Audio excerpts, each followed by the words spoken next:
Ce rendez-vous, Corinne l'attend depuis des mois. Non, j'ai peur. Ouais. Je stresse. Ça va me faire mal.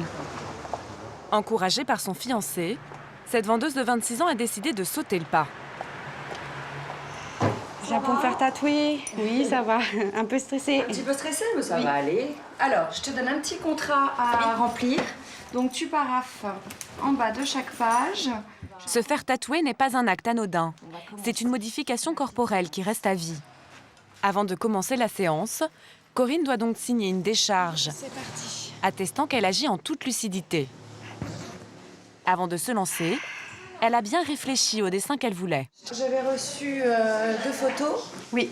Il y a une semaine, elle a envoyé 2 photos à Kali, la tatoueuse, pour qu'elle lui crée un modèle sur mesure. Je t'ai rajouté des petites arabesques. Oui. Après, ici, donc je t'ai pas posé les ombrages, ça on verra ensemble. Et faire voilà. Là, je suis droite. Et si? Juste là. Ça va faire sexy, c'est bien. Allez, c'est parti. Avec cette machine, à laquelle sont attachées de fines aiguilles, Kali va introduire des pigments d'encre dans la peau de Corinne. Je vais commencer par un petit trait. On y va. Tout va bien? Il y a des moments c'est supportable et des moments où c'est plus désagréable. Depuis l'ouverture du salon il y a 5 ans, Kali et sa collègue voient défiler les clients, et surtout les clientes, comme cette mère de famille. C'est le deuxième. Qu'est-ce que vous avez déjà? Un papillon sur l'épaule.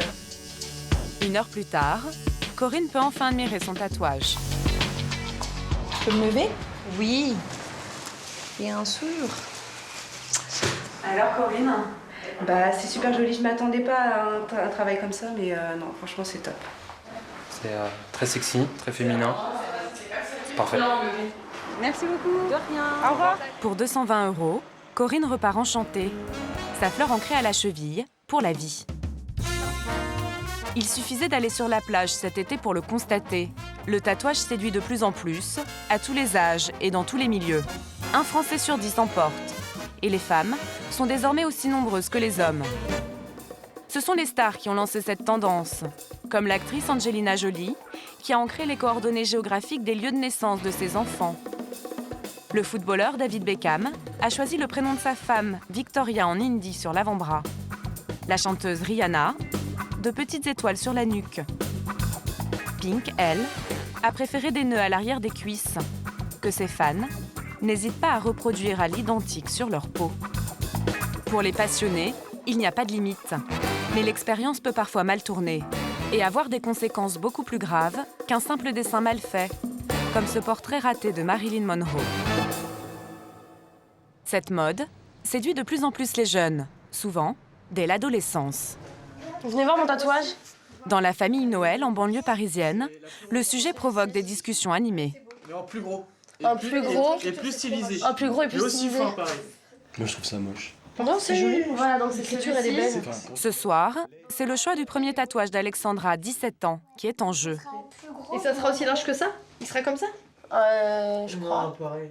Et dans la continuité. La jeune fille a choisi ces 3 mots en anglais, signifiant « à la recherche du bonheur ». C'est là. C'est le titre d'une musique et c'est les paroles de la chanson. Qu'est-ce que ça veut dire pour toi, ça?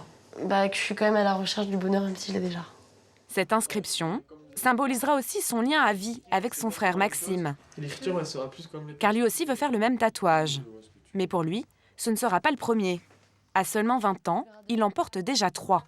Alors là, le 12, c'est le chiffre 12, donc c'est le chiffre de ma copine. Elle est née le 12 avril. Donc Sur son dos, il a aussi marqué les dates de naissance de ses parents et de ses sœurs.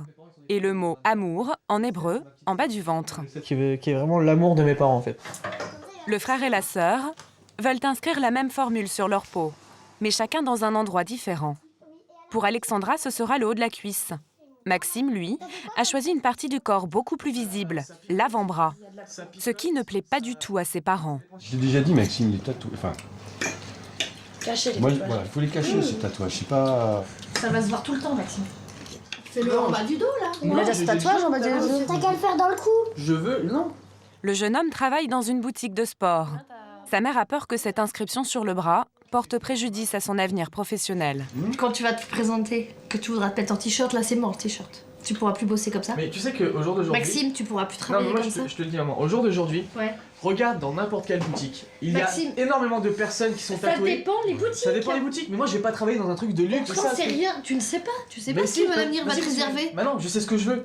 La mère de famille, vendeuse dans un grand magasin, a accepté la décision de ses enfants. Mais elle garde une image encore négative des tatouages. Dans le temps, ceux qui étaient tatoués, c'était plutôt des gens... Ouais, des voyous, des mauvais garçons, enfin, entre guillemets, quoi. C'est un phénomène qui se passe en prison régulièrement, ils ressortent tous tatoués. Le pourquoi du comment, alors ça, j'en sais rien, parce que voilà, la prison, pour moi... Ça, Valérie, c'est il y a des années. Hein. Pour moi, ça reste pour l'instant, là, je reste sur ma décision, je le ferai de là à là. Voilà. Bah c'est bien, parce que j'ai plus... Ouais, remarque, j'ai pas mon mot à dire, t'as 20 ans. Donc fais ce que tu veux. Rien là. Vous pouvez rien dire. Bah il a 20 ans, donc je pense que voilà, il a pris sa décision. Mais tu devrais le faire là, Maxime, réfléchis encore jusqu'à demain. J'ai jusqu'à demain pour réfléchir à l'endroit exact, mais pour l'instant... Ici, comme pour ça. l'instant, je reste C'est sur quand ma même- première idée. Toujours rester sur sa première idée, c'est papa qui me l'a appris. Suis son premier instinct. Suivre son premier instinct, D'accord. pas, Suivez votre pas instinct de regretter mal. après. Les parents de Maxime n'ont plus que quelques heures pour dissuader leur fils. Car les deux frères et sœurs ont rendez-vous demain dans un salon spécialisé. Eh ben moi j'ai hâte jeudi parce que jeudi j'ai... Ancrer à vie un dessin dans sa peau demande une mûre réflexion. Stéphanie l'a appris à ses dépens. Coucou ma puce. Cette mère de famille de 35 ans s'est tatouée pour la première fois très jeune, Salut ma poucinette. à tout juste 18 ans. Bon, on est prêt? Oui. On y va? Oui. Go. Alors, comment c'était la photo de classe aujourd'hui? Très bien. Ouais. Son premier tatouage, Stéphanie l'a choisi sur un coup de tête. Aujourd'hui, elle ne l'aime plus. Alors, elle est en train de le faire recouvrir par un nouveau dessin. À tout à l'heure et on est sage, hein? Et on fait bien les devoirs. Cet après-midi, elle a rendez-vous pour les dernières finitions. C'est maintenant ce grand dessin japonais qui habille tout son dos. Pour le réaliser, elle a choisi cette fois une pointure, Tintin. Oui, hein, c'est une belle pièce, hein. De nombreuses stars sont passées entre ses mains. C'est le tatoueur français le plus prisé. Il y avait un autre tatouage ici, sous le papillon, là, qu'on voit plus, du coup, puisqu'il était en dessous. Stéphanie envisage de recouvrir une autre erreur de jeunesse, en bas du ventre. Il y a le petit dragon qui est lui aussi pas forcément réussi. Les traits sont grossiers, la couleur n'est pas uniforme. Enfin, c'est... Souvent, les gens regrettent la réalisation, le vilain dessin, le mauvais piquage. C'est ça qu'on regrette, c'est pas le tatouage, la preuve. Ils en refont un autre par-dessus. Pour Stéphanie, ce dessin japonais ne sert pas seulement à masquer son ancien tatouage. C'est aussi une façon d'embellir son corps. C'est une pièce d'art, hein, il est magnifique. L'art sur le dos. Ça, c'est beau ce que tu viens de dire. T'as vu ça, Tintin? L'art sur le dos. Voilà, c'est ça le tatouage aujourd'hui. C'est pas forcément une signification, une revendication. Lorsqu'il travaille, Tintin prend presque autant de précautions qu'un chirurgien, car l'aiguille pénètre dans la peau. Si certaines règles d'hygiène ne sont pas respectées, cela peut entraîner des infections et la transmission de graves maladies. Tout est décontaminé, désinfecté et stérilisé. Pour éviter tout risque, Tintin protège aussi tout ce qu'il touche avec du plastique, qu'il change pour chaque client. L'alimentation est sous plastique, on touche à la peau des gens et on touche à la santé publique, donc faut pas faire n'importe quoi. Depuis 2008, les tatoueurs doivent obligatoirement suivre une formation à l'hygiène et le prouver en affichant un certificat. Le problème, c'est qu'avec l'explosion de la demande, certains travaillent dans la clandestinité, sans respecter ces règles sanitaires. Car aujourd'hui, tout le monde peut s'improviser tatoueur. Sur Internet, on trouve des kits bas de gamme, fabriqués en Chine, pour moins de 100 €. Pour ne pas avoir à louer une boutique, certains ont trouvé la solution, se déplacer eux-mêmes chez leurs clients pour les tatouer à domicile. C'est illégal, et pourtant ils sont des dizaines à proposer leurs services sur leur blog ou leur site Internet. Nous contactons l'un de ces tatoueurs à domicile. Sans mentionner que nous sommes journalistes, nous lui disons que nous voulons voir comment ça se passe chez un de ses clients, avant de sauter le pas. Nous filmons la rencontre en caméra cachée. Dans le salon, il y a des poils d'animaux domestiques partout, un nid à bactéries qui semble ne poser aucun problème au tatoueur. Bon, moi je m'installe. Ah, vas-y, elle comme chez moi. Tu vas le tatouer là, du coup? Bah, là où il y aura de la place. L'homme s'installe, sans prendre la peine de nettoyer et de protéger la table où il pose son matériel. Et sans avoir désinfecté la peau, il commence à tatouer un aigle sur l'épaule de son client. Tu nettoies pas la peau en fait avant. Normalement, la personne doit avoir pris une bonne douche. Une bonne douche, voilà. Ah ouais, c'est tout. La logique. Il y a même d'autres trucs encore que je devrais faire, que je fais pas. Genre, normalement, je devrais emballer ma machine et une partie du fil. Moi, je fais pas parce que j'ai toujours fait comme ça et j'ai jamais eu de problème avec comme ça. Donc, il y a plein de tatoueurs professionnels qui ont leur ciseau et qui font pas ça. Pour désinfecter et stériliser sa machine, il utilise une méthode surprenante.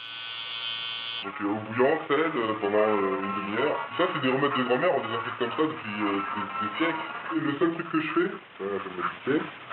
Le seul truc que je fais... Tu t'es piqué? Ouais, je vais m'appliquer. Ce n'est point grave, je suis vacciné. Sans changer d'aiguille, l'homme continue de travailler, comme si de rien n'était. Il vient pourtant de commettre un geste très grave, qui peut entraîner la transmission du sida ou de l'hépatite. Ça t'arrive souvent de te piquer? Ah ouais? Pour ses 3 heures de travail, il demande 150 €. Un tatouage dans un salon spécialisé coûte 2 à 3 fois plus cher. Mais c'est le prix de la sécurité. Surtout pour Alexandra, la jeune fille de 17 ans qui veut se faire tatouer pour la première fois avec son frère. Oui. C'est elle qui commence. Comme elle est mineure, son père l'accompagne. Je prends la responsabilité du tatouage. Allez. On y va? Courage. À tout à l'heure, À merci. tout à l'heure. Voilà. Là, c'est démarré. J'ai très peur, je sais que ça va commencer là. Je suis en stress total. Non. Je vais te faire le petit point de Julie. Ok? Ok. Ah! Alors, est-ce qu'on continue? Ah bah oui. Bon, alors c'est parti. Ah là là là. Oh. Ah là, ça fait super mal.